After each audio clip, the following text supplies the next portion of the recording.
Assalamualaikum warahmatullahi wabarakatuh. Salam dan bahagia Bapak Guru hebat. Perkenalkan, nama saya Junaidi Amuin. Saya merupakan calon guru penggerak dari SMA Negeri 3 Halmahera Timur, Kecamatan Mabas Selatan, Kabupaten Halmahera Timur. Depan Tuhan kan menuntunmu.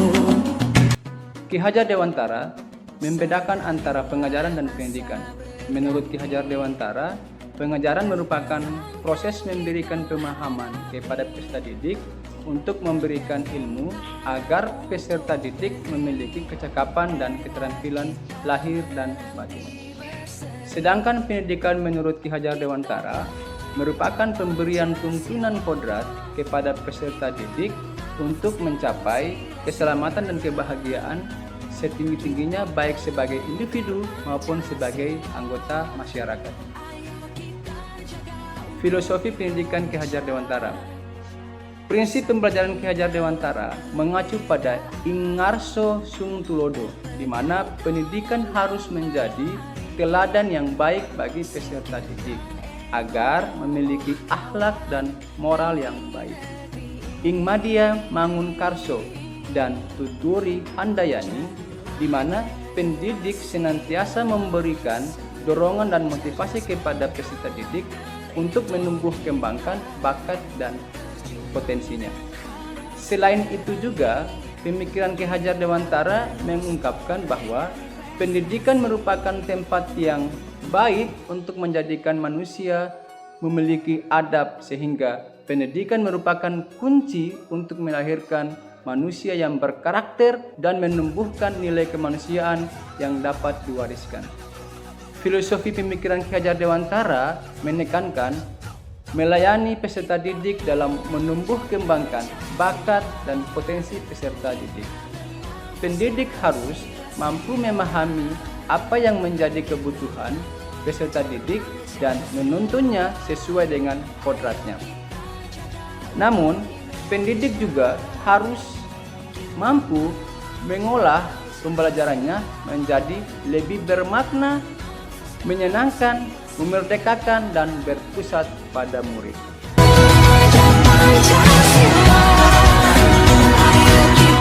Di antara strategi yang dapat dilakukan oleh seorang pendidik dalam mengelola pembelajaran yang berpusat pada murid dan mencerminkan pemikiran Ki Hajar Dewantara adalah: 1.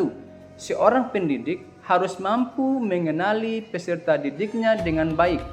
Setidaknya, guru harus mampu menyebutkan karakter umum seperti nama, gaya belajar, kemampuan individual, kebiasaan, motivasi, dan hasil belajarnya. 2. Pendidik harus memiliki gaya mengajar yang variatif, mendukung interaktif kelas, menyediakan kesempatan kepada peserta didik untuk berbagi pengetahuan dengan temannya, dan mampu menjabarkan bahan pengajaran dalam berbagai bentuk. Dalam hal ini, pendidik berperan dalam menghubungkan peserta didik dengan sumber belajar yang beragam. 3. Pendidik harus mampu menciptakan kondisi pembelajaran yang dapat berlangsung kapanpun dan dimanapun, yaitu dengan menjadikan lingkungan belajar yang lebih fleksibel dan inovatif, dengan memberikan pilihan kepada peserta didik situasi yang paling cocok dan mampu membantu untuk belajar kolaboratif, berkolaborasi, dan terlibat dalam pemikiran kritis.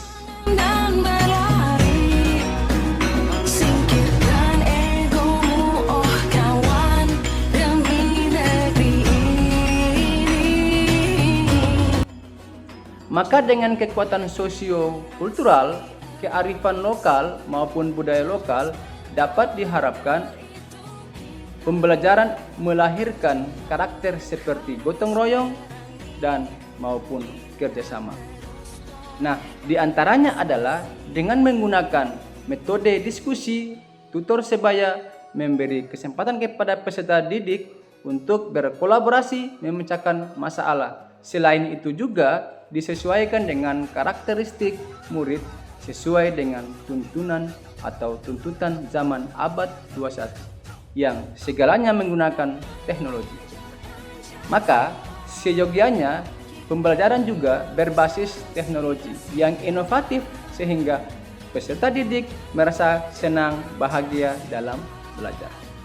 Selain itu juga, murid diberi kesempatan untuk merefleksikan pembelajarannya.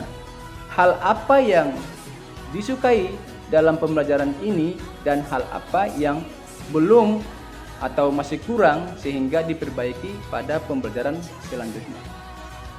Simpulannya, menjadi seorang guru tidak hanya mentransfer pengetahuan kepada murid, akan tetapi seorang guru juga harus cakap dalam segala hal. Karena perkembangan zaman dan akulturasi budaya antar daerah maupun antar bangsa yang sangat pesat ini juga dibarengi dengan kemajuan teknologi yang begitu cepat, maka kita guru juga harus menyesuaikan dengan kemajuan yang ada, sehingga kita guru tidak tergantikan oleh teknologi.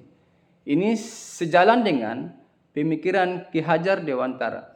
Menurut filosofi Ki Hajar Dewantara, seorang pendidik harus selalu senantiasa mengembangkan segala potensi dirinya agar dapat menjadi guru yang berkembang, mumpuni dari segala keilmuan dan memiliki kompetensi yang cakap agar dapat memberikan dan dapat melayani segala bakat murid. Sebab untuk dapat menjadi pendidik di zaman milenial di mana segala hal senantiasa serba digital, membimbing siswa belajar merdeka butuh penyesuaian dengan perkembangan zaman. Mengerti metode pembelajaran, kemudian teknik-tekniknya dan inovasinya dapat dilakukan bahkan sampai pada melakukan evaluasi yang digunakan untuk menjadikan refleksi diri sebagai seorang pendidik. Demikian, terima kasih sudah menonton video ini. Wassalamualaikum warahmatullahi wabarakatuh.